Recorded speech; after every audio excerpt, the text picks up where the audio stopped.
भगवत गीता अध्याय 1 श्लोक 31।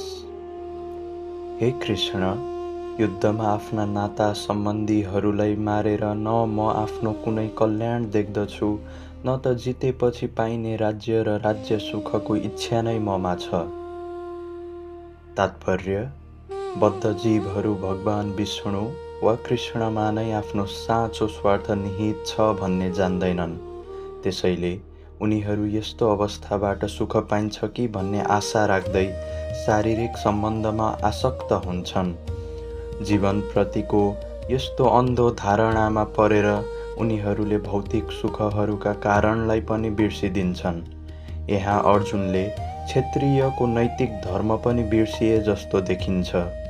भनिन्छ, दुई प्रकारका मानिसहरू मात्र अत्यन्त शक्तिशाली तथा जाज्वल्यमान सूर्यलोकमा प्रवेश गर्न योग्य हुन्छन्।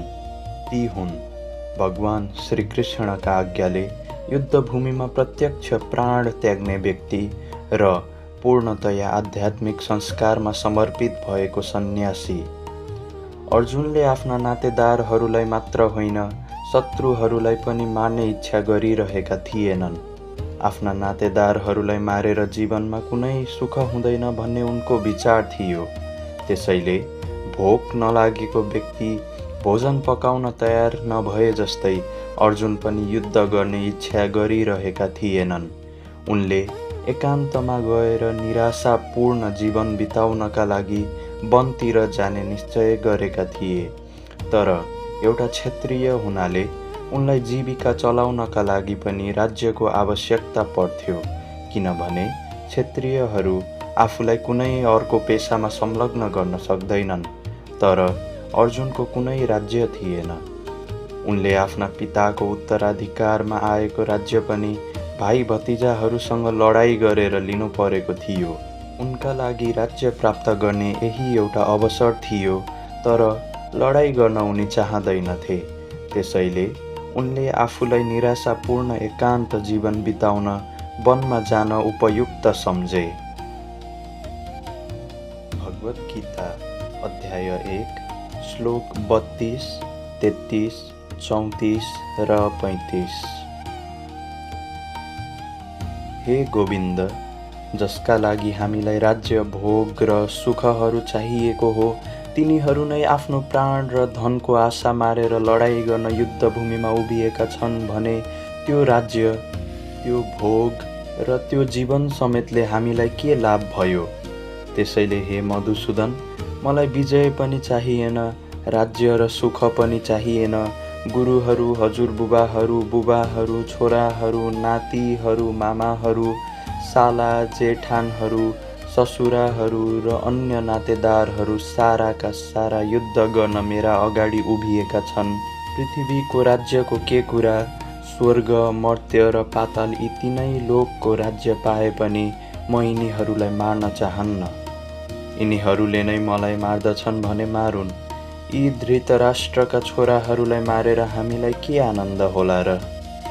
तात्पर्य: यहाँ अर्जुनले भगवान श्रीकृष्णलाई गोविन्द भनेर सम्बोधन गरेका छन्, किनभने गाईहरू तथा इन्द्रियहरूका सम्पूर्ण सुखका विषय नै भगवान श्रीकृष्ण हुनुहुन्छ। यो अर्थपूर्ण शब्द प्रयोग गरेर अर्जुनले आफ्ना इन्द्रियहरू कसरी सन्तुष्ट हुन्छन् त्यो कुरा भगवान श्रीकृष्णले बुझ्नु पर्दछ भनेर सङ्केत गर्न खोजेका हुन्। तर गोविन्द शब्दको अर्थ हाम्रा इन्द्रियहरूको सन्तुष्टिका लागि होइन। यदि हामीले भगवान गोविन्दका इन्द्रियहरूलाई सन्तुष्ट पार्ने प्रयास गरे, हाम्रा इन्द्रियहरू स्वतः सन्तुष्ट भइहाल्छन्। भौतिक रूपले हरेक व्यक्तिले आफ्नै इन्द्रियलाई तृप्त पार्न चाहन्छ र यस्तो इन्द्रिय तृप्ति गर्ने काममा भगवानले आज्ञाकारी जस्तो भएर सहायता गरून् भन्ने चाहन्छ। भगवानले जीवात्मालाई त्यति नै इन्द्रिय तृप्ति प्रदान गर्नुहुन्छ जतिका अधिकारी तिनीहरू हुन्छन्, तर लोभवश तिनीहरू जति चाहन्छन् त्यति होइन।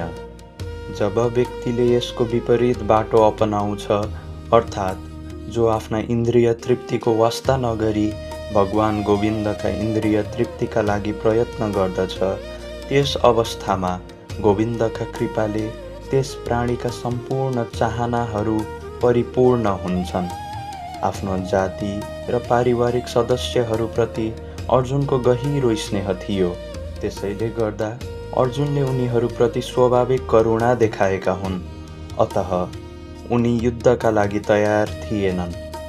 हरेक व्यक्ति आफ्ना साथीहरू र सम्बन्धीहरूलाई आफ्नो वैभव देखाउन चाहन्छ, तर अर्जुन आफ्ना सम्बन्धी र साथीहरू युद्धभूमिमा मर्नेछन् र विजयपछि उनीहरूका साथमा बसेर ऐश्वर्यको उपभोग गर्न पाइने छैन भनेर डराएका छन्। यो पनि भौतिक जीवनको एक किसिमको लेखाजोखा हो। आध्यात्मिक जीवन योभन्दा एकदमै भिन्न हुन्छ। आध्यात्मिक व्यक्ति केवल भगवानको इच्छा पूर्ण गर्न मात्रै चाहन्छ। भगवानका इच्छाको अनुकूल भएमा उहाँकै सेवाका लागि उसले सबै ऐश्वर्य स्वीकार गर्न पनि सक्दछ र भगवानको इच्छा विपरीत भएमा उसले कति पनि र केही पनि स्वीकार गर्दैनन्। अर्जुन आफ्ना नातेदारहरूलाई मार्न चाहन्नथे। यदि तिनीहरूलाई मार्नै पर्ने भएमा स्वयं श्रीकृष्णले नै मारे हुन्छ भन्ने उनको इच्छा थियो। यहाँ युद्धभूमिमा आउनुभन्दा अघि नै भगवान श्रीकृष्णले उनीहरूलाई मारिसक्नु भएको थियो र उनी श्रीकृष्णका कारण एउटा उपकरण निमित्त मात्र भएर उभिएका हुन् भन्ने कुरा अर्जुनलाई स्वयं थाहा थिएन। यो यथार्थता आगामी अध्यायमा स्पष्ट हुनेछ।